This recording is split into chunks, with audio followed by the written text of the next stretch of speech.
Bueno, chicos, vamos a partir la clase. Mientras sigo admitiendo compañeros, bueno, en primer lugar les doy la más cordial bienvenida a la clase de hoy. Esta es una clase especial porque es una sesión tutorial, en donde el objetivo principal de esta clase va a ser que ustedes puedan formular de manera correcta un problema de calidad, un problema de investigación que sea tingente y que les sirva para desarrollar de buena manera su ensayo bibliográfico del curso. Eso en primer lugar.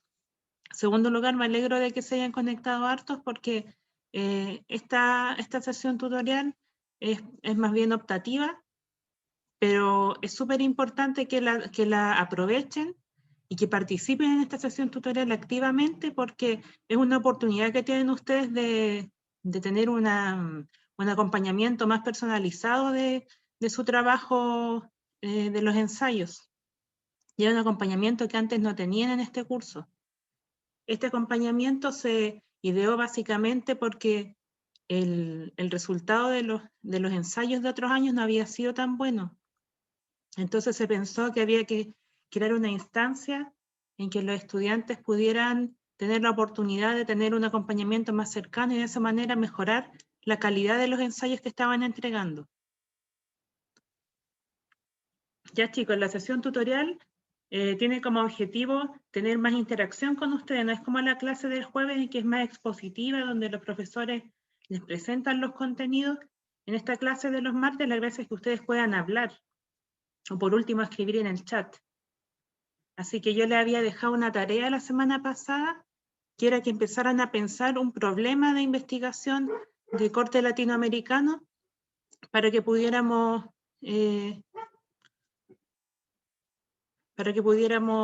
empezar a trabajar en base a esos problemas, hacernos preguntas en base a esos problemas. Entonces la sesión de hoy día se va a dividir en dos partes. En la primera parte yo les voy a dar algunas consideraciones generales y algunos tips para que ustedes puedan formular correctamente un problema. Y en la segunda parte vamos a hablar entre todos, y vamos a hacer una especie de lluvia de ideas con problemas de investigación, y vamos a ir profundizando en algunos de ellos, tomando algunos ejemplos de ustedes, y ejemplos que también tengo preseleccionados para que veamos cómo desarrollar esa problematización. Recuerden que problematización no es solamente formular el problema o el título de su trabajo, sino que significa la problematización también generar preguntas a partir de eso, porque a partir de esas preguntas ustedes van a estructurar el ensayo, no a partir del título. Ya, entonces les voy a compartir pantalla.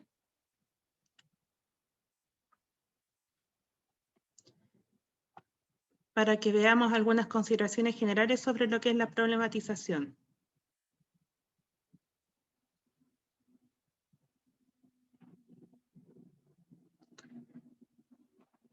Ya, entonces, como les decía, el objetivo de esta clase es que ustedes logren entender bien lo que es una problematización. Supongo que ya lo han hecho antes, pero también el objetivo de la clase es que ojalá todos logren salir con un problema ya más o menos pensado, o que por lo menos lo tengan formulado básicamente, y que a partir de ese puedan establecer las preguntas de investigación. Bien, ahora básicamente, ¿qué es una problematización? La problematización se da en muchas disciplinas, en muchas ciencias, tanto en ciencias básicas, ciencias físicas, como en las ciencias sociales. Pero en historia principalmente, porque nosotros estamos en un curso de historia, problematizar es formular preguntas para examinar fuentes. En este caso, las fuentes que ustedes van a utilizar son las bibliográficas, los 2 textos de lectura obligatoria, más los 4 textos que ustedes encuentren, con ayuda o sin ayuda de nosotros los profesores. Entonces, problematizar en historia es formular preguntas para examinar fuentes a partir de modelos explicativos de la historia y las ciencias sociales. Después vamos a ver que eso es sumamente importante porque los modelos explicativos son las teorías, y la teoría generalmente nosotros la vamos a sacar de las ciencias sociales, lo que hace que una problematización en historia de por sí sea multidisciplinar o interdisciplinar. También problematizar tiene que ver con discutir proposiciones recientes. Ustedes en la introducción de su ensayo justamente van a hacer eso, van a discutir los principales enfoques o postulados que hay respecto a ese problema. Es importante que en la problematización ustedes discutan proposiciones recientes y vuelvan a cuestionar viejas interpretaciones. Y finalmente, proponer una nueva explicación. Se trata más que nada de poder plantear nuevas preguntas que interesen a la comunidad de investigadores. Si ustedes logran plantear nuevas preguntas, entonces están haciendo una buena problematización. Bien, ¿qué elementos debe incluir mi problema? El problema obviamente debe incluir un proceso, en este caso es un proceso latinoamericano, y un enfoque. Es sumamente importante que sepan que el ensayo va a tener varios enfoques. En primer lugar, va a tener un enfoque desde la historia del tiempo presente. A ver, una pregunta para todos. ¿Entendieron más o menos de qué se trataba la historia del tiempo presente en la clase pasada cuando lo explicaban los profesores? Escríbanme en el chat o menciónenmelo a viva voz. ¿Entendieron? Sí, se entendió, por mi parte. Bueno, nosotros en la clase de ahora vamos a ver brevemente también entender el enfoque de la historia del tiempo presente, y además ustedes van a tener que agregar un enfoque de historia económica, social o cultural, o combinar socioeconómico, social, cultural. Por ejemplo, yo he insistido hoy día en analizar el problema de la crisis social y el COVID-19 en Latinoamérica. Entonces, ese problema nosotros lo podemos tomar desde todos estos puntos de vista, desde el punto de vista económico, social o cultural. Pero obviamente para hacer un ensayo y una problematización nosotros, o sea, idealmente tendríamos que abarcar todos para darle toda la complejidad al tema. Pero para acotarlo, para poder hacerlo más abordable en un ensayo, probablemente nos tengamos que ceñir a dos enfoques, al de historia del tiempo presente, historia económica, social o cultural, la que más sea atingente con el problema que están planteando. Obviamente debe haber una delimitación temporal, debe situarse en una duración, y para el curso se considera la historia reciente de América Latina desde la década de los 90, con la implementación de medidas de corte neoliberal. En general eso ocurrió en Latinoamérica toda la década de los 90. En el caso de Chile, la implementación de las medidas de corte liberal fue mucho antes, fue a partir de los años 70, 80, pero como no estamos estudiando Chile, en esta oportunidad lo tenemos excluido de América Latina, es más bien homogéneo que fue la década de los 90 con la implementación de medidas de corte neoliberal, que empieza la historia reciente de América Latina. Entonces deberíamos empezar a observar fenómenos, acontecimientos a partir de los años 90 en adelante para problematizar para el ensayo. Finalmente, tenemos que tener en consideración una delimitación espacial. El problema involucra a América Latina en su conjunto, a una región en particular. Sobre eso vamos a insistir más adelante, porque justamente es importante que ustedes identifiquen un problema y en qué parte se da de manera más aguda. Por ejemplo, la misma pandemia del COVID y la crisis social del COVID.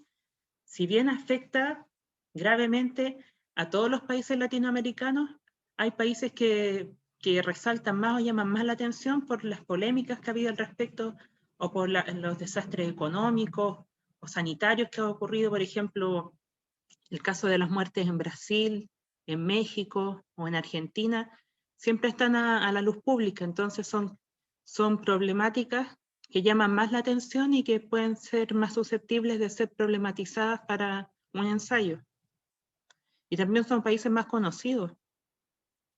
Por ejemplo, podríamos estudiar lo de la pandemia en El Salvador, lo cual sería sumamente interesante, pero ahí hay un doble desafío porque habría que investigar más en profundidad sobre la historia de Ecuador y sobre su situación política, cosa que es un desafío grande, pero que ya le da mayor dificultad a su problematización.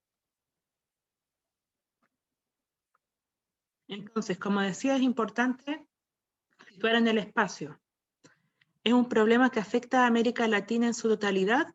¿O hay matices regionales y especificidades? ¿Hay alguna región en particular que llame más la atención para estudiar? ¿Por qué? Es importante que cuando ustedes planteen su problema de investigación, puedan argumentar en la introducción el por qué eligieron también esa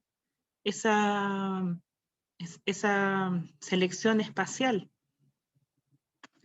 ¿Por qué es toda Latinoamérica que se considera en su conjunto? ¿O por qué solamente es una región de Latinoamérica?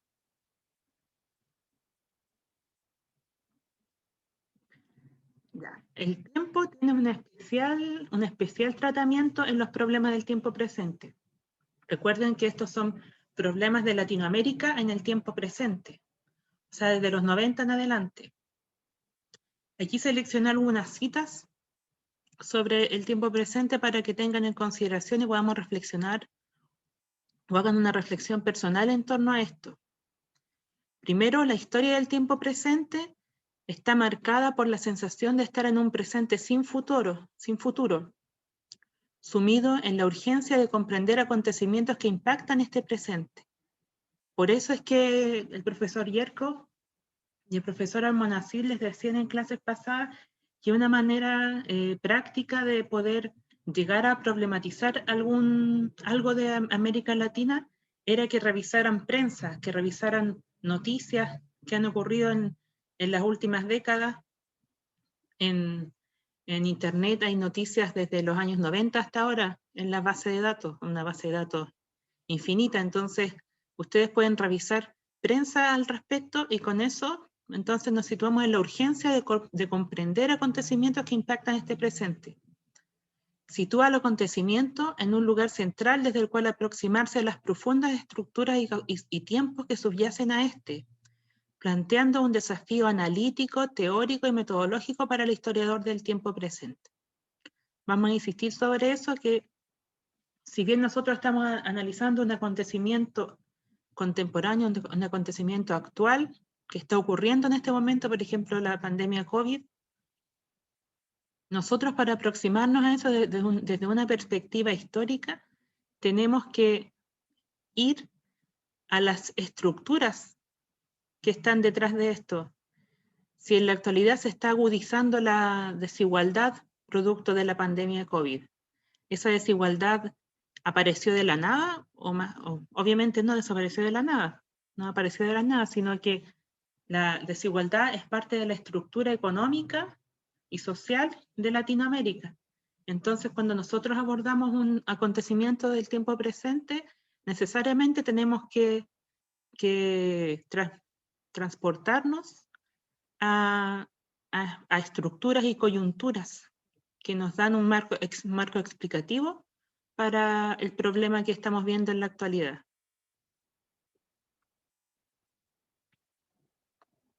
¿Hay algunas citas más?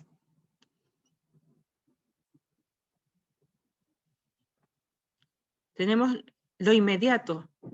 Las preguntas y los problemas del tiempo presente tienen la característica de ser inmediatas. El tiempo presente es el estudio histórico de nuestra inmediatez. Entonces es un poco contradictorio porque la historia en general lo que hace es estudiar el pasado, pero nosotros estamos estudiando un fenómeno que está en desarrollo, por lo tanto estamos estudiando lo inmediato. Ese es el desafío metodológico del tiempo presente. Hugo Facio nos dice: el acontecimiento debe inscribirse en una determinada duración. Se propone una perspectiva que ubique al acontecimiento dentro de las tres duraciones, corta, mediana y larga, y de esta manera se permita superar la inmediatez del mismo y así rebasar las dificultades que implica abordar lo instantáneo. Finalmente, la historia del tiempo presente se reconoce como una historia en construcción, una historia en caliente. Uno podría pensar, ¿qué nos diferencia de un periodista si estamos en la historia del tiempo presente?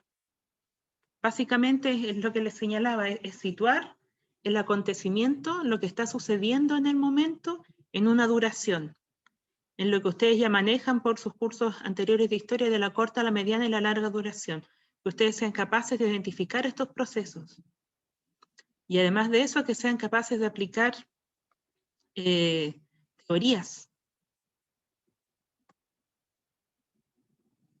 Y finalmente, con esto termino la parte expositiva para que empecemos a trabajar ya en los problemas básicamente de ustedes.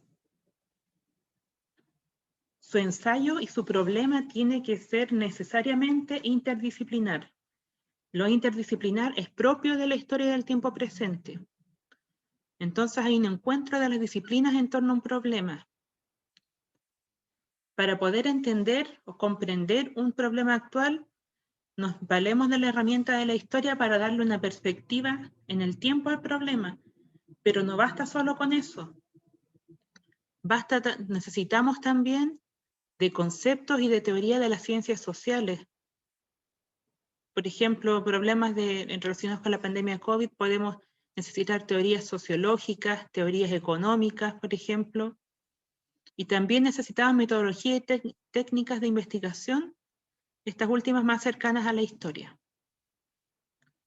Aquí tenemos un ejemplo de los mismos que habíamos dado en la pauta del ensayo de la semana pasada, que es el neoextractivismo en la Amazonía. Entonces, ¿cómo hacemos interdisciplinar o cómo abordamos interdisciplinarmente este problema del neoextractivismo en la Amazonía? En primer lugar, nosotros podemos aplicar la teoría, en este caso, por ejemplo, teorías económicas, teorías del desarrollo, teorías geográficas, que nos logren dar una visión más acabada o una comprensión más acabada de lo que es el neoextractivismo. Y en contraste con eso, nosotros tenemos que complementarlo con un análisis de perspectiva histórica, examinando los hechos, lo concreto, por ejemplo, los antecedentes del extractivismo en la Amazonía. Ahí estamos ocupando metodología y técnicas de investigación histórica, que las estamos complementando con estas teorías económicas y del desarrollo y geográficas. A ver, hasta aquí. ¿Ha quedado más o menos claro lo de la problematización? Antes de continuar con la parte más práctica. ¿Sí? Philip dice que sí. ¿Profe? ¿Sí? Yo tengo como, o sea, no una duda, más como una pregunta de cómo abordarlo cuando usted habla de que se tienen que señalar diferentes enfoques, como diferentes visiones. Se refiere como a plantear diferentes, así como desde, no sé, la historia cultural, qué dice la historia social, qué dice la historia económica, o qué dice, no sé, la sociología, o es como, no sé, por ejemplo, si se trabaja historia social, como qué dicen diferentes autores de historia social sobre este tema. O las dos está bien. Efectivamente, las dos están bien. Aunque en la primera te estás metiendo en una camisa de 11 varas, como dicen, es más complicado, porque ahí lo estarías abordando de muchos enfoques, sería como multienfoque y requiere más trabajo analítico. Y generalmente para un ensayo se toma un enfoque, por ejemplo, económico, y se analizan los distintos puntos de vista desde ese enfoque económico. O a lo más dos enfoques, no sé, económico y social, por ejemplo. Pero no es tan complicado como de multienfoque. Tal vez lo expresé mal, pero en realidad se refiere a las ideas respecto al problema, distintas ideas que se contrastan respecto a un problema. Ya, gracias. Esa era la pregunta. Ya. ¿Alguna otra duda respecto a lo que hemos visto hasta ahora?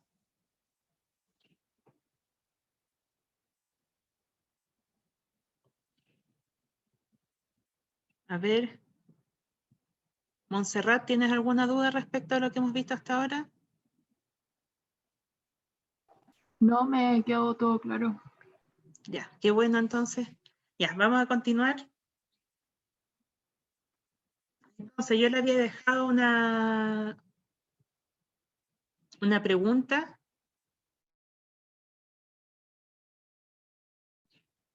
Una pregunta que era, ¿cuáles son los principales problemas de América Latina actual en los ámbitos económico, político, social y cultural?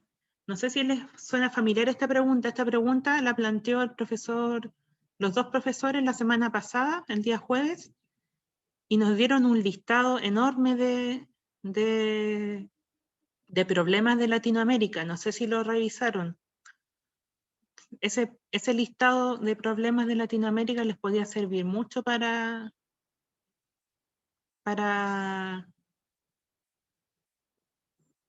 formular su problema de investigación. Ya, entonces dejo abierta la palabra. Primero, alguien voluntario que quiera compartirnos cuál es su problema de investigación o la idea inicial. No necesariamente tiene que ser un problema ya acabado, sino que puede ser una idea o incluso compartir una noticia que ustedes hayan visto de algún fenómeno que está afectando en la actualidad en América Latina. A ver, Philip, ¿sí? Yo me basé un poco en el cuadro que habían mostrado los profesores el otro día, porque no se me ocurría ningún tema, y me decanté por la parte que decía hiperurbanización, concentración de población en las metrópolis, segregación y miseria urbana. Uh-huh. Y en ese sentido creo que como el ejemplo más, y que es contemporáneo, el ejemplo más clásico sería las megaciudades de Brasil, Uh-huh. contemporáneo, o sea, Sao Paulo y Río de Janeiro. Y me gustaría como para problematizarlo, la responsabilidad estatal de la miseria urbana en esas ciudades. Eso me gustaría investigar. O sea, ver qué políticas ha implementado el Estado como para solucionar esto, o si es que ha implementado, eso más que nada. Súper interesante, Philip. ¿Y has pensado en alguna de cómo abordarlo interdisciplinarmente, por ejemplo? ¿De qué?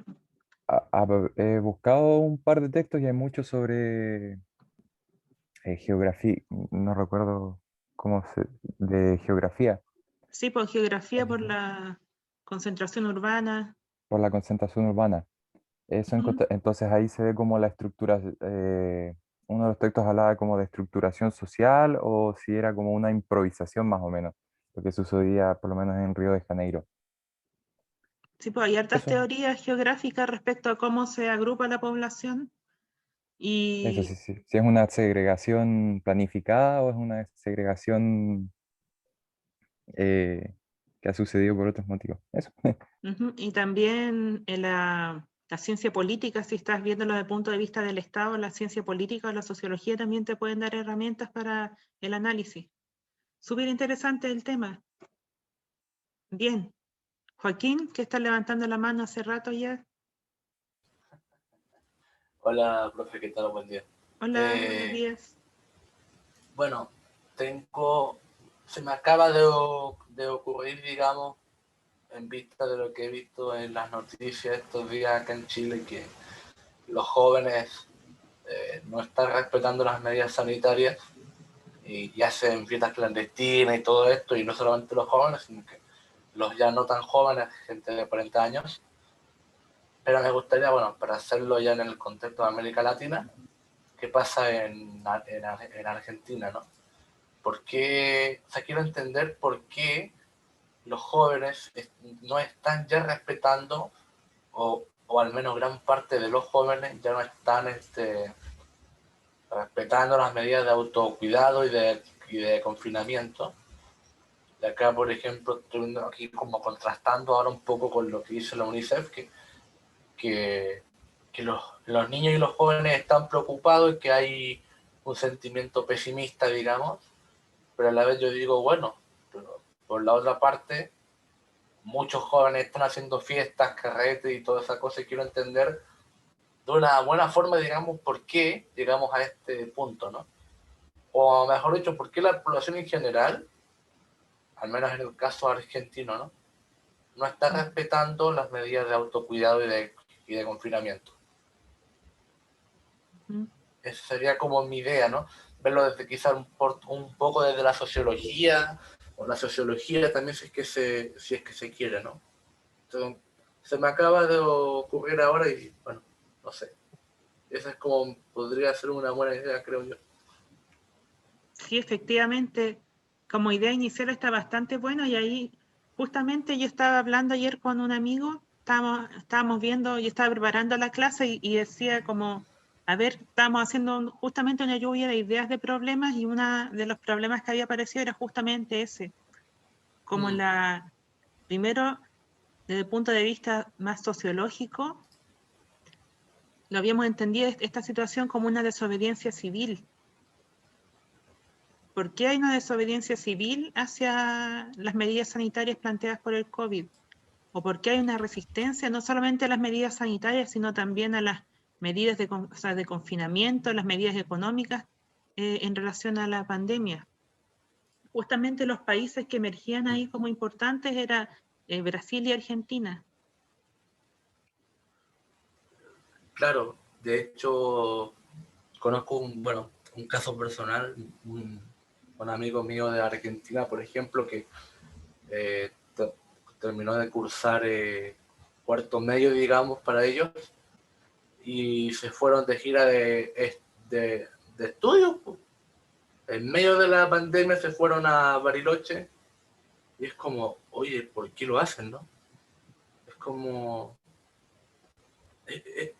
no sé, en medio de una pandemia y de repente veo fotos sin mascarilla, no lo entiendo, y ahora cuando volvió me contó que ahora tiene COVID y varios de su curso también. Entonces, bueno, un caso, digamos, más o menos cercano que detonó en mí, digamos, como esta molestia, pero a la vez como esta preocupación de entender qué es lo que pasa, ¿no?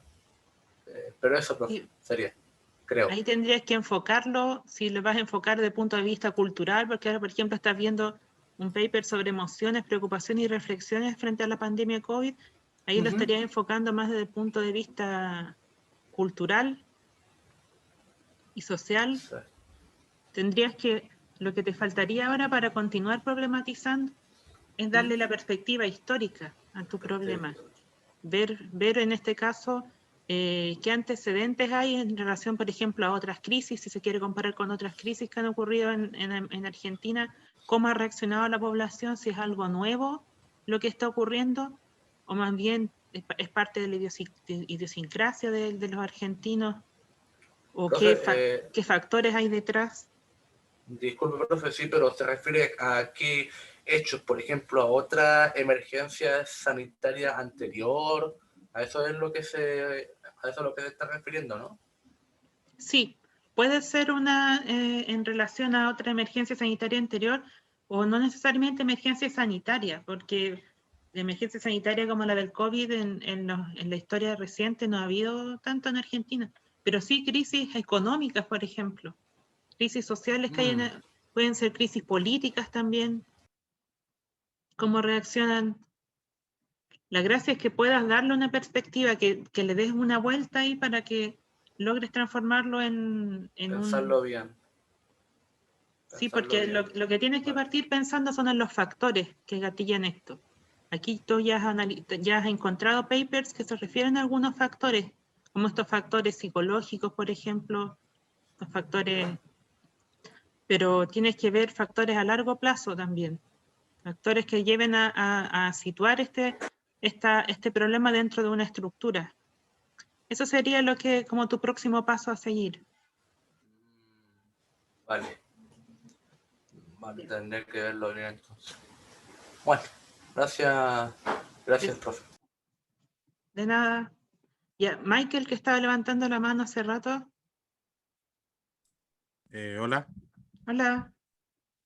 Bueno, yo le había comentado mi interés de la semana pasada, Sí. de hablar sobre la inflación de Argentina. Y creo que hay varias cosas que se podrían hablar, como aplicar la interdisciplina. Como por ejemplo, bueno, con la misma historia, con la sociología, me parece, de hablar sobre cómo han sido los argentinos alrededor de su historia, sobre todo en el siglo XX, y desarrollar también la idea o una explicación de por qué tienen por tantos años la inflación a través de las distintas miradas de las escuelas económicas. No sé, esa es como una idea que tengo muy a la ligera.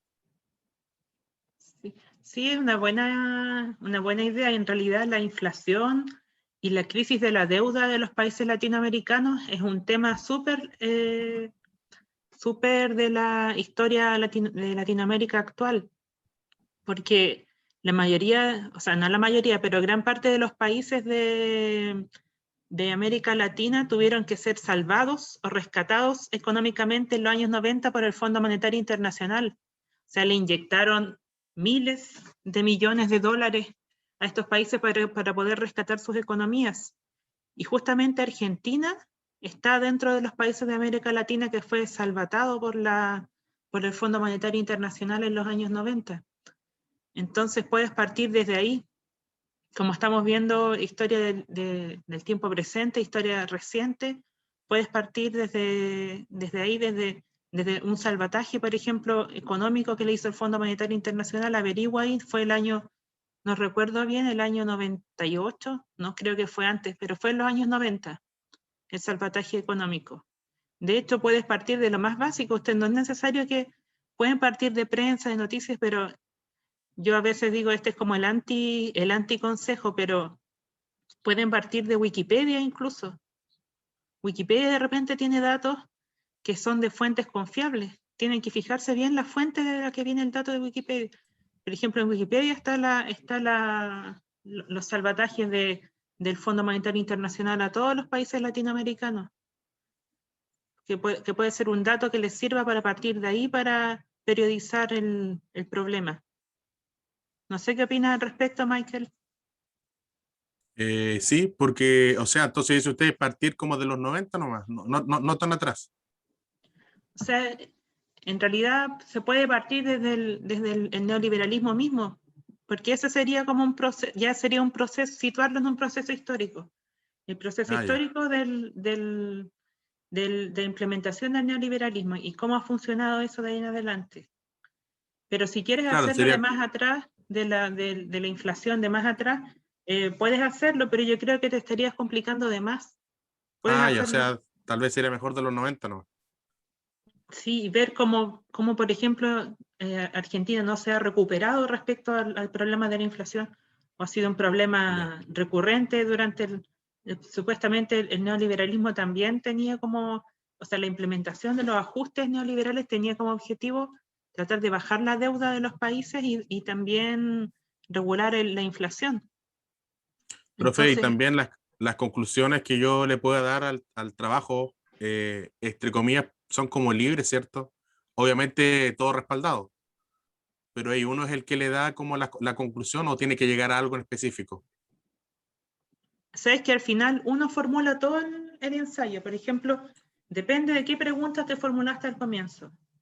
Por ejemplo, Ya. sobre la inflación, tú estás preguntándote, ¿por qué ocurre la inflación? ¿Esto ha ocurrido anteriormente? ¿O qué raíces históricas tiene el problema de la inflación en Argentina? Esas preguntas las respondes en el ensayo y al final, en la conclusión, haces una síntesis de a qué conclusiones llegaste tú al contestar esas preguntas. Ya. Entonces, Y lo otro, no sé si lo habrá dicho, pero ¿cuánto es la extensión máxima que podría tener el trabajo? O sea, ¿hasta cuánto nos podemos extender? decía a ver, el ensayo decía 3.000 palabras, esos 3.000 palabras son como 6 páginas, creo. Depende del tamaño de la letra y del interlineado. Nosotros no les pusimos requerimientos de interlineado ni de tipo de letra, pero obviamente tiene que ser una letra chica, una letra estándar, no sé, Times New Claro. Roman 12, Arial 12, en caso de que sea más grande, pero no deberían ser más allá de 8 páginas, 6 o 8 páginas. Ya, perfecto. Bueno, entonces me queda bastante claro, profe. Ya, qué bueno. Gracias. De nada. Chicos, ¿alguien más que quiera compartir su problema Una, para que lo siguen? di- sí, Filip, Philip disculpe, de una nuevo. consulta que me surgió, sí, ahora. ¿Se puede utilizar gráficos o ese tipo de material para la elaboración del ensayo? Sí, sí se puede utilizar. Súper importante si quieren utilizarlo, sobre todo en historia económica se utiliza bastante los gráficos. Pero es importante que si van a utilizar gráficos sepan ocuparlos bien, que no sea un adorno ahí en el trabajo, sino que analicen a partir de la información del gráfico. Profe, otra Sí. pregunta referente a los gráficos. Eso ya no se tomaría como una hoja más de trabajo, o sea, en ese caso no, de las 8 hojas no, no es que no es que me quedarían 7. Se cuentan las palabras, en este caso son 3.000 palabras, por eso digo, son 3.000 palabras. Pueden las palabras estar distribuidas en 5 páginas, en 10 páginas, pero son Ya. siempre 3.000 palabras, alrededor de 3.000. Y hasta ahora, Michael y Philip han aprovechado la sesión tutorial. Recuerden que sesión tutorial tengo que saber de sus problemas de investigación. Ya. ¿Alguien más que quiera voluntariamente? Si no, partimos ya dedocráticamente a preguntarle. Profe, yo tengo como una idea nomás, que es como relacionar, o sea, que sean las políticas de viviendas sociales, pero aún no sé a qué país bajarlo, como qué tener. Pero ese es como mi tema principal, las políticas en viviendas sociales. Súper interesante. ¿Y qué problema en concreto de las políticas de vivienda social te gustaría? Yo creo que la precariedad, porque tendría que primero pensar en qué país y averiguar cuánta cantidad de gente vive en campamentos, por ejemplo, o cómo es la estructura de una vivienda social, qué es cómo pueden postular la gente, cómo es esa estrategia. Tendrías que fijarte básicamente en... Yo lo vería por el lado de la cobertura de la política de vivienda social, porque ahí hay dos temas, porque la vivienda social lo que trata de hacer es acabar un poco con la precariedad. Por ejemplo, uno podría ver en Brasil, ya están las favelas, por ejemplo. ¿Acaso hay una falla en las políticas de vivienda social que permitió que se desarrollaran las favelas, por ejemplo? Claro. O en el caso de Chile ya no se puede tomar, pero la verdad es que yo de vivienda social en Latinoamérica no conozco tanto. Pero te podría decir que básicamente te ciñeras a lo que ha ocurrido en los últimos 30 años en vivienda social en Latinoamérica y centrarlo en un país. Claro. ¿No tienes algún país en la mira? No, aún no. No sé cuál pudiese tomar. Hay que tener ahí en consideración también que las políticas de vivienda social vienen de mucho antes. Vienen del periodo del estado de bienestar de mediados del siglo XX. Entonces es interesante también hacer un análisis, en este caso poner en la perspectiva de la larga duración o de la mediana duración, cómo es la política de vivienda social en un estado neoliberal. ¿Cómo cambia la política de vivienda social en un estado neoliberal? Eso te podría servir para darle una perspectiva más histórica al problema de las políticas de vivienda social. Y también una sugerencia para todos, cuando ustedes estén problematizando, lo que pueden hacer también, y que a mí fue un dato que me dio un profesor en el magíster cuando estaba, era que al momento de establecer su problema de investigación, puedan poner dos conceptos en tensión. Por ejemplo, si estoy hablando de, por ejemplo, vivienda social y precariedad en Latinoamérica o en X país de Latinoamérica durante la implementación del modelo neoliberal. Ahí ya tengo establecido un problema de investigación. Poniendo en tensión ahí, mi foco estaría en la precariedad. O vivienda social y políticas habitacionales en el estado neoliberal de, no sé, de Brasil, de Argentina, de Perú, de Bolivia, etcétera, etcétera. Así que Ani, ahí te doy algunas ideas para que puedas continuar pensando el problema. Muchas gracias, profe. De nada.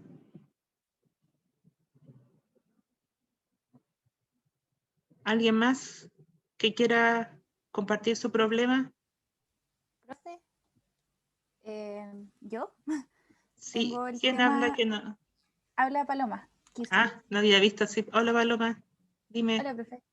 Ya, yo como tema estaba pensando, bueno, primero estaba pensando en la invisibilización de la población afrolatina en Argentina, pero como que me di cuenta que no hay mucho de dónde sacar de fuente, así que me fui hacia la precarización del trabajo de la población afrolatina en Argentina. Y como que en eso quiero centrar, pero esa es como la única idea que tengo hasta el momento. Estuve revisando bibliografía y sí hay. No estaría muy relacionado con la historia económica, ¿verdad? Como que... No, pero sí, el curso es de todos los enfoques. Ah, ya.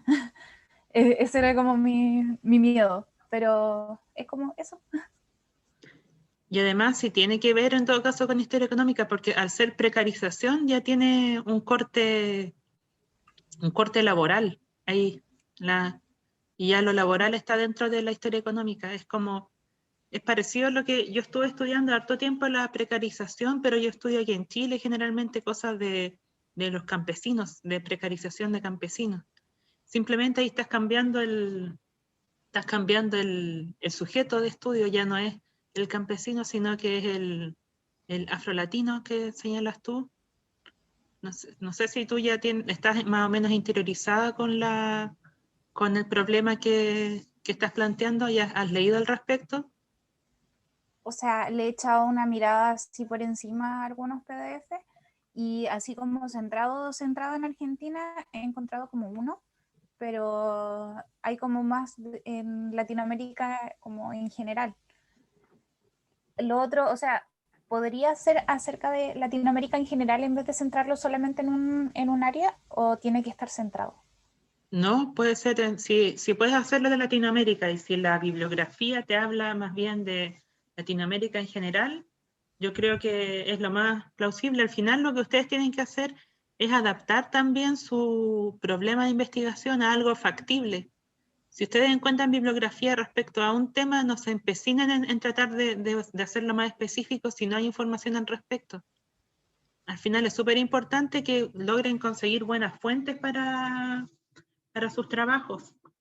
Nosotros la próxima semana no vamos a tener clases porque hay una pausa lectiva en la facultad, en la escuela de historia también. Pero a la clase siguiente vamos justamente a centrarnos en cómo buscar buenas fuentes para hacer su trabajo, que es fundamental. En historia las fuentes son fundamentales para conseguir un trabajo de calidad y hacer unos buenos análisis. Si tenemos malas fuentes o seleccionamos mal las fuentes, porque a veces no es que haya malas fuentes, sino que hacemos una mala selección, eso va a repercutir en la calidad de los análisis de nuestro trabajo. Respecto a población afrolatina, yo creo que la información no es tan...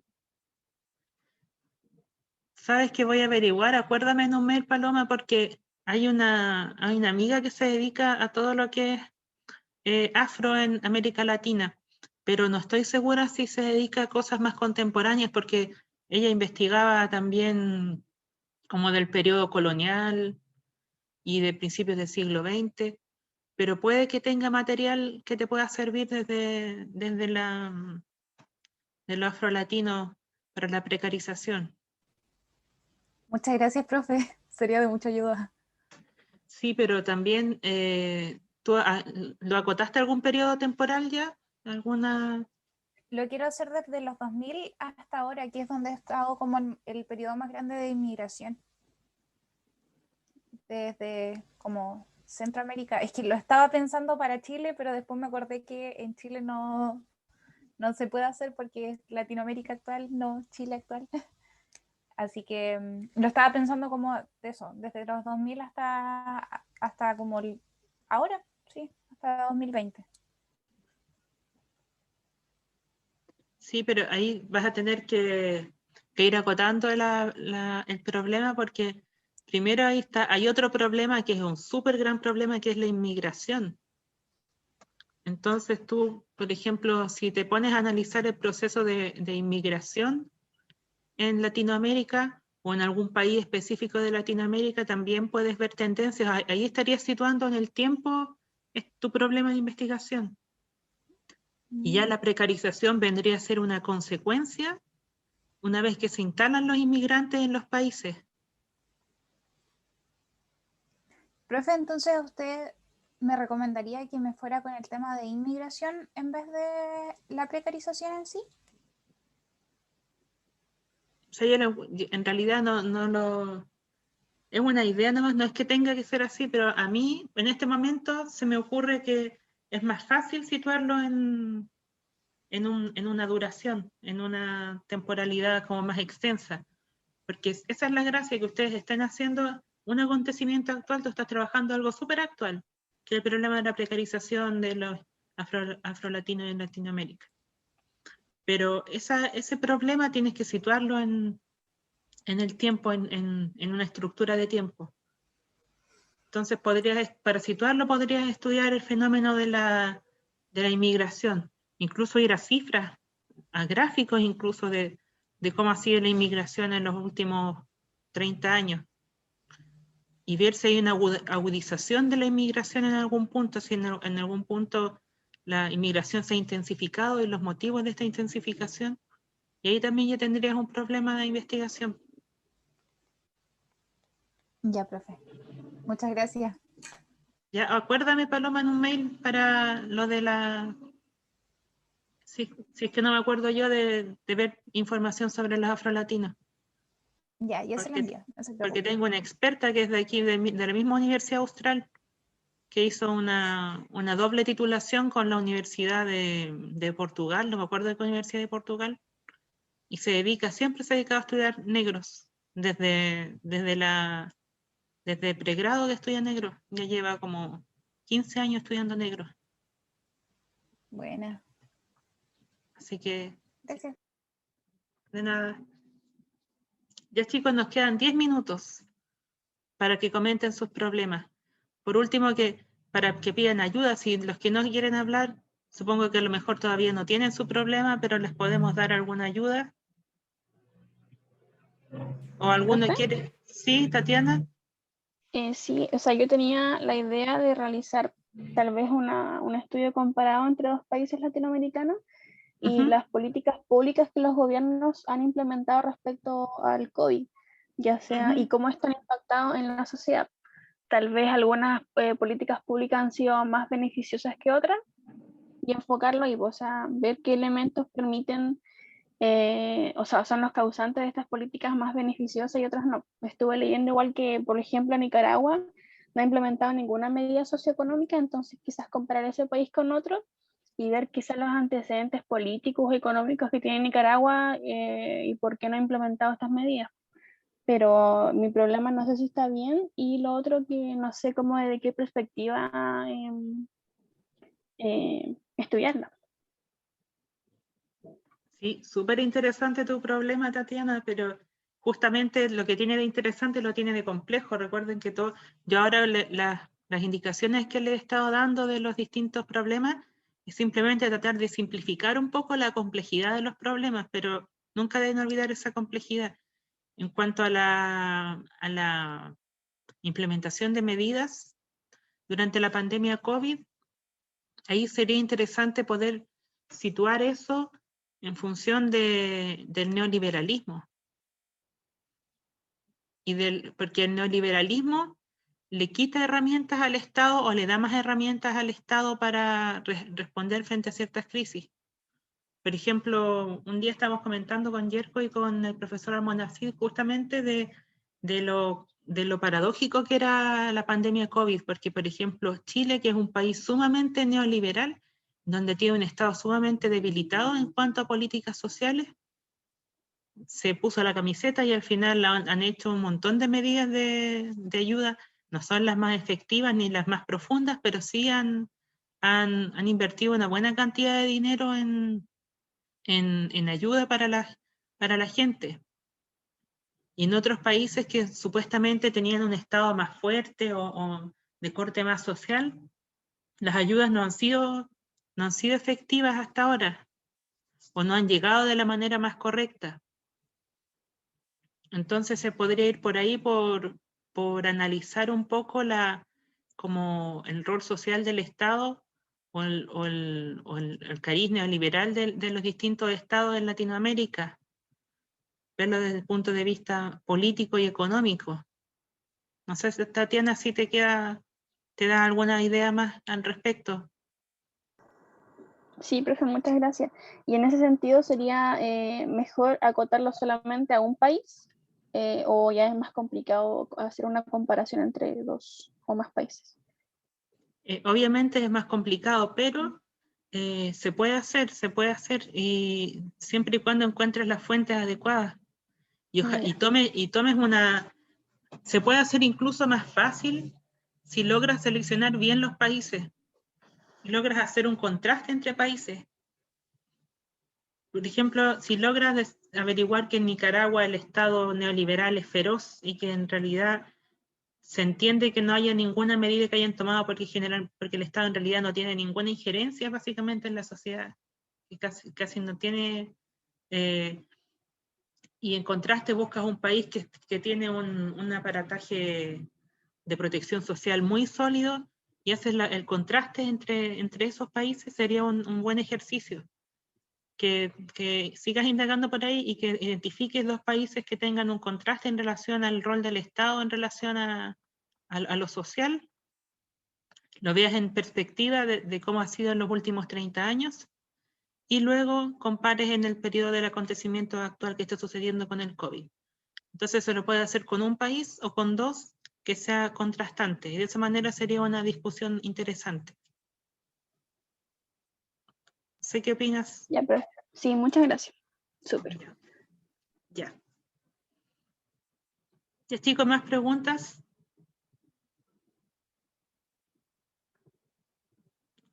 Preguntas. Los que no han hablado. Así vamos a hacer simplemente una ronda. Yo voy a ir preguntándole a todos los que no han hablado, simplemente para que me digan en el estado en que van, si han avanzado, si tienen alguna idea o todavía no tienen ninguna idea, para terminar proyectándoles de nuevo las preguntas, los problemas que plantearon los profesores en la clase pasada, para que lo tengan en consideración si aún no han definido un problema. A ver, Luciano, ¿tienes alguna idea del problema que vas a desarrollar? Profe, estaba pensando en hacerlo sobre el tema de la crisis de las zonas protegidas en México, o por ejemplo de los temas de los defensores, que muchos han sido atacados en el último tiempo, y quería hacerlo con un enfoque desde las poblaciones, desde qué perspectiva han tomado las poblaciones, por ejemplo, el extractivismo que ha sufrido estas zonas, que muchas veces son colindantes también, y donde se ha visto que los pobladores o cooperan con con las mismas operaciones ilegales, o de antemano se muestran indiferentes. Quiero verlo desde esa perspectiva, como de por qué llega a esa situación.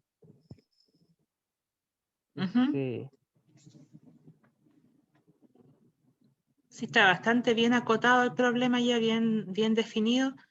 Siempre la recomendación es situarlo en proceso mayor, en este caso el extractivismo en sí en México, situarlo en una duración mayor.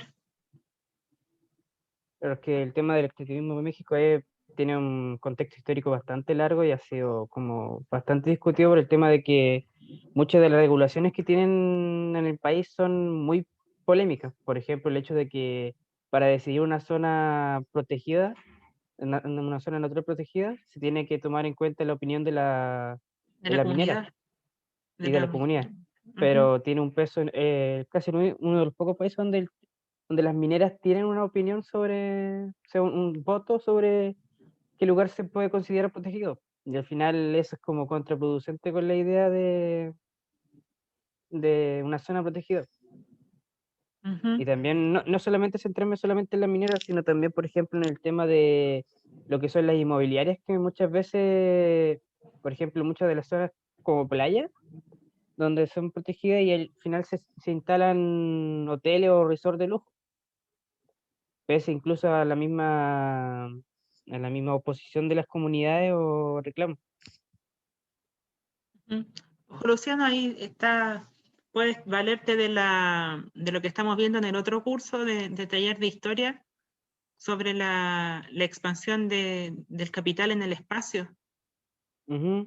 Así que atento al libro que vamos a leer, o sea, el capítulo del libro que vamos a leer para la próxima clase, porque ahí el profesor Almonacid justamente trata esto de cómo el capital transforma espacios rurales en espacios de extractivismo, espacios con interés inmobiliario, con interés turístico, cómo se van transformando por medio del capital. Así que eso te podría servir de teoría. La teoría que estamos usando para el curso de taller, de la producción del espacio, también teorías de David Harvey, de Lefebvre, te pueden servir para explicar un poco este fenómeno que está sucediendo con el extractivismo en México. Para que le des una vuelta ahí desde ese punto de vista. Gracias, profe. Ya. Se nos acaba el tiempo. ¿Alguien más quiere hablar?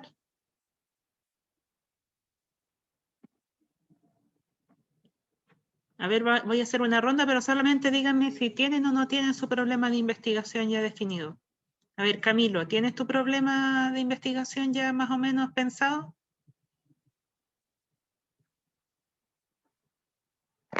Hola, profe. Hola.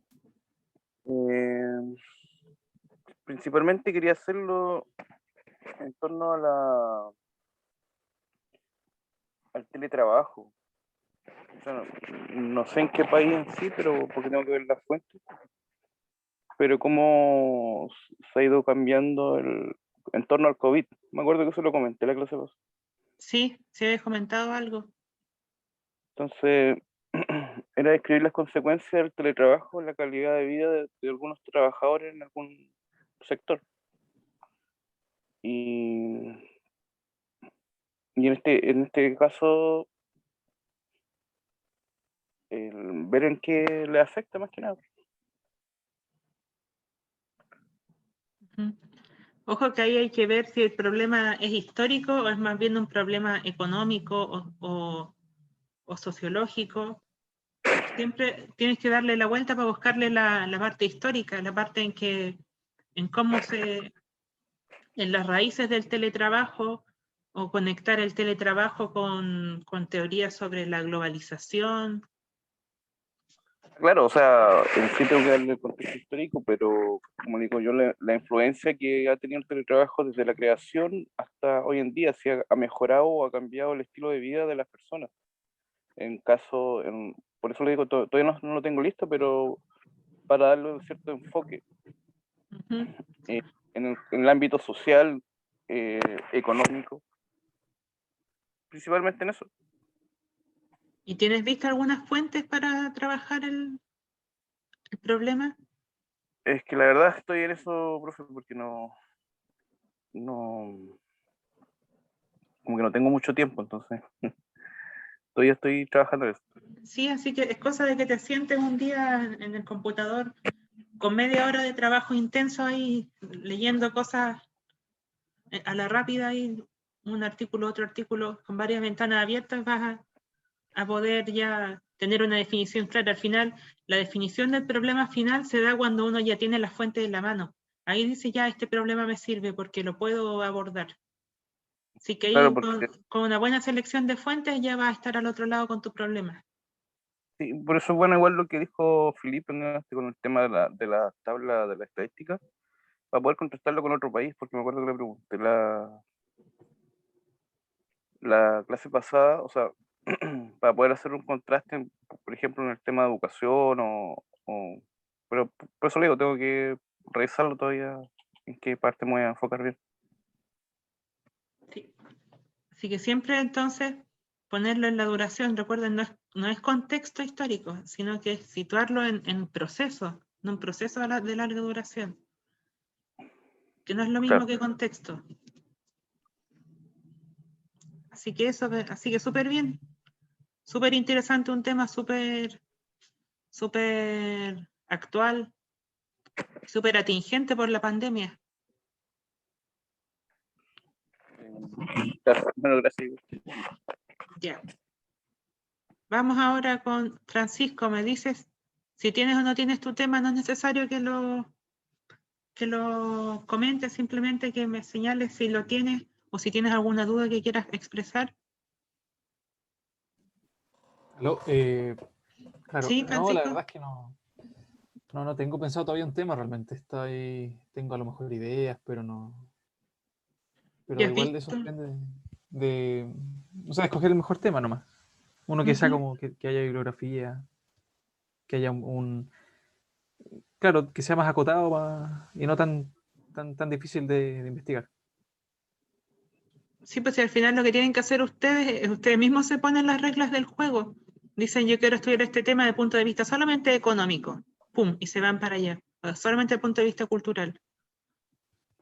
Pero la gracia es que ojalá sea un problema estudiado desde más de un punto de vista, porque se tienen que estudiar de manera compleja los problemas. Pero sí, Francisco, ¿revisaste los problemas que estaban en el listado que mandaron en el PowerPoint los profesores? No, o sea, todavía no le he hecho una mirada, Así pero que lo échale pensaba una hacer. mirada, porque ahí hay hartas ideas. Ahí Claro. salen hartos conceptos que te pueden servir. Bueno, muchas gracias. Gracias, Francisco. Gerald, ¿tienes algún problema ya pensado? Hola, sí, estaba buscando información de eso. Sí, sí tengo un problema. Era más que nada estaba viendo el monocultivo de la soja y su impacto socioambiental en Argentina. O sea, quiero ver eso. Sí, está bastante interesante el tema. No vamos a ahondar ahora en ese tema por razones de tiempo. María. Hola, profe. Sí, o sea, tengo como un tema, me está costando un poco aterrizarlo en un contexto más histórico porque es como muy social. Pero sí me surgía una duda, por ejemplo, si quiero investigar el Cono Sur, por ejemplo, ¿tendría que excluir a Chile y agarrar solamente Argentina o Uruguay? ¿O podría igual meter a Chile desde una mirada así, Cono Sur de Latinoamérica? Sí, ahí sí se puede incluir a Chile porque está en el conjunto, pero la gracia es no centrarse en Chile, sino como Ya. mencionarlo como en general, nomás como una mirada general de Latinoamérica. La pregunta que le quería decir si era como viable, yo tenía pensado hacer como cómo se construían identidades de latinoamericanas en contexto de neoliberalismo o extractivismo. Pero siento que es muy, muy social. No sé si se entendió la idea. Si se construyen identidades. O sea, cómo se construyen las identidades en contexto de neoliberalismo. O sea, cómo las políticas afectan las vivencias de pobladores latinoamericanos. Yo creo que va a ser un poco difícil ahí encontrar fuentes para trabajar eso porque es muy específico. Es más como es un buen problema de investigación, pero no para un ensayo bibliográfico. Ya. Porque necesitarías fuentes como más directas para trabajar. Por ejemplo, si quieres ver las vivencias de la gente en Latinoamérica, ahí sería, la idea es que sea más que nada una discusión de ideas de los autores respecto a eso. Ah, ya. Perfecto. Entonces ahí te está súper bueno el problema, de verdad, pero está difícil de ser abordable en un ensayo bibliográfico. Así que entonces para irlo modificando. Sí, o sea, de lo mismo simplemente ir acotándolo más, quitándole conceptos. Por ejemplo, quitándole un concepto y dejándolo más sencillo. Recuerden que cada concepto que ustedes ponen en su título de problema es una variable más que tienen que investigar. Así que es importante que vayan acotando a uno o dos conceptos, básicamente. Ya. Gracias, Así profe. que ya. Tatiana habló, Philip también. Alison. Hola, profe. Hola. La verdad es que no sé, estoy viendo como diferentes temas, pero aún no me decido porque estoy buscando bibliografía. Sí, por el final, yo les decía, partan de noticias. Vean noticias. Estoy como entre el problema de la violencia y el narcotráfico de Colombia, o también puede ser la trata de personas en Colombia, pero estoy viendo. Problema súper brígido. No sé tampoco si serán viables. Sí, de todas maneras. Son problemas. De hecho, el profesor Amonacid, como recuerdan, en la última clase hizo una breve exposición de datos sobre violencia en Latinoamérica. Ahí estaba El Salvador, salía como el país más violento, es uno de los países más violentos del mundo. De hecho, les contaría una historia respecto a la violencia en El Salvador que le ocurrió a mi hermana, pero no está el tiempo para eso, además nos desviaríamos mucho del objetivo de la clase. Pero es una historia sangrienta, muy, muy cuática, muy brígida. Ya, Marce.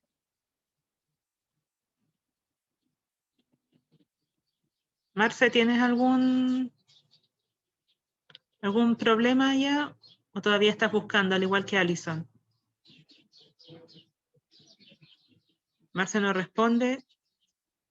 Pasamos a Víctor. Escribió en el chat, profe, que todavía no tenía un problema. De veras. Sorry, es que se me olvida mirar el chat. Ya, Marce. Ok, todavía no tiene un problema. Víctor. Hola, sí, tengo un problema. Me gustaría investigar sobre la crisis migratoria de Venezuela del 2015. O sea, ver los factores que gatillaron este éxodo, o sea, tanto políticos como económicos. Súper. Justamente ahí, al investigar en los factores que gatillaron la salida de gente de Venezuela, estás buscándole las raíces históricas. Y ahí también puedes ver si lo enfocas desde el punto de vista social o más bien político. Sí. Principalmente político, ver las coyunturas políticas que han ocurrido en el último tiempo, los populismos, el chavismo, etcétera, etcétera. Así que súper, ahí tienes harto material para trabajar con tu ensayo. Perfecto, gracias. Ya. Gracias, Víctor. Gaby. No, yo no, la verdad no sé de qué hacerlo. Estoy pensando, tengo que buscar bibliografía igual. Me llama la atención los pueblos indígenas, pero no sé en realidad. Sí, el indigenismo es un súper tema para investigar. Puedes empezar a buscar indigenismo en distintas partes. Sí, igual me gustaría abarcarlo como a América Latina en general, más que como algún país específico. Igual siento que hay características que se comparten, pero no sabría cómo elaborar un problema, así que voy a ver. ¿Cuál es tu dificultad mayor ahora? ¿No se te ocurre? ¿Hay algún problema indígena que hayas visto en el último tiempo que te llame la atención? Bueno, en realidad como el aislamiento que tienen algunos respecto, no sé, al Estado, las resistencias que hay y cómo, no sé, como la visión más comunitaria que tienen, pero eso es como idea del aire nomás que tengo. Sí, pues ahí puedes ver justamente el reconocimiento del Estado respecto de los pueblos indígenas. El indigenismo igual es disímil en América Latina. Podrías ver ahí temas de discriminación con el indigenismo, el tema del rol del Estado. Hay estados plurinacionales y estados nacionales que no reconocen a los pueblos indígenas. El caso de Bolivia como un caso paradigmático que se puede comparar con otros países de Latinoamérica. Ahí tienes para darle hartas vueltas. Ya. Gracias, Gaby. Me queda finalmente Marisa. Sí, profe. Yo sí tengo tema, o sea, depende si es viable en realidad. Es de la desigualdad étnica y de género en el caso de las mujeres en Chiapas, en el Ejército Zapatista de Liberación Nacional. El último. Súper específico el tema ya. ¿Ya has buscado bibliografía al respecto? He revisado como ensayos desde antropología, sobre todo hay como varios temas donde ven esta diferenciación entre mujer feminista y mujer indígena y cómo funciona la interseccionalidad. Los libros sí no he podido descargarlo, profe, porque no están disponibles, entonces no sé dónde puedo encontrar libros digital. Pero sí Mándanos un mail. Mándanos un Bueno. mail a los profesores para que nosotros te ayudemos con la bibliografía y veamos si es factible, porque en realidad lo que ahora me mencionas, tienes más o menos la teoría. Tienes como la teoría desde las ciencias sociales, que ya estaría cubriendo la interdisciplinariedad sobre tu tema, sobre tu problema. Pero faltaría más información, darle la perspectiva histórica. Sí, profe, pero con la historiografía de género se le daría la perspectiva histórica, ¿o no? ¿Cómo ese enfoque? Sí, con la historiografía de género también le estás dando bibliografía, o sea, teoría, le estás dando teoría y conceptos, tanto desde la antropología como desde la historia. Pero la perspectiva histórica se le da con los hechos mismos. Que puedas tú hacer una revisión de lo que ha ocurrido en México o en Chiapas respecto a eso durante los últimos 30 años, por ejemplo. O si el problema se remonta de más atrás. Que eso es lo histórico, pero las otras son teorías de la historia y de las ciencias sociales que te están sirviendo para tú abordar tu problema. O sea, como el por qué se llegó a un movimiento zapatista y se incluyó a las mujeres y todo eso, ¿no? Eso sería como... No, pues la teoría te ayuda a explicar el por qué, y a eso tú le, ¿cómo se llama? Tatiana aquí escribe que en la página de Claxo hay muchos textos de descarga libre. Sí, efectivamente, eso lo vamos a revisar Claxo la próxima clase. Para que vayas revisando. Ya, ¿qué es lo que te decía Marisa? Ah, sí, pues que hay que complementar esta teoría para explicar el por qué con hechos concretos. Que en este caso también lo puedes encontrar en libros de historia, o en este caso en noticias incluso, porque sí es más actual. No sé si te queda más claro cómo puedes complementarlo. ¿Qué dices? Sí, profe, igual le voy a enviar un correo. Sí, envía correo siempre con copia a los 3 profesores para que entre los 3 busquemos una respuesta buena. Que yo soy la más inexperta de los profesores. No, en realidad no es la más inexperta, pero la más joven de los profesores. Así que eso, chicos, ya se están retirando la mayoría porque nos pasamos mucho de la hora, así que decirles que la próxima semana entonces no tenemos clase porque hay una pausa lectiva y la clase siguiente ya vamos a empezar con la bibliografía, con las fuentes de su trabajo, sumamente importante. Así que ahí ojalá manden mail si necesitan información sobre fuentes o si quedaron con más dudas sobre sus trabajos, y ojalá que los que aún están al debe con los problemas de investigación puedan encontrar o definir algunos. Así que eso, chicos, que estén súper, nos vemos en la otra clase. Chao, que estén súper bien. Buen día.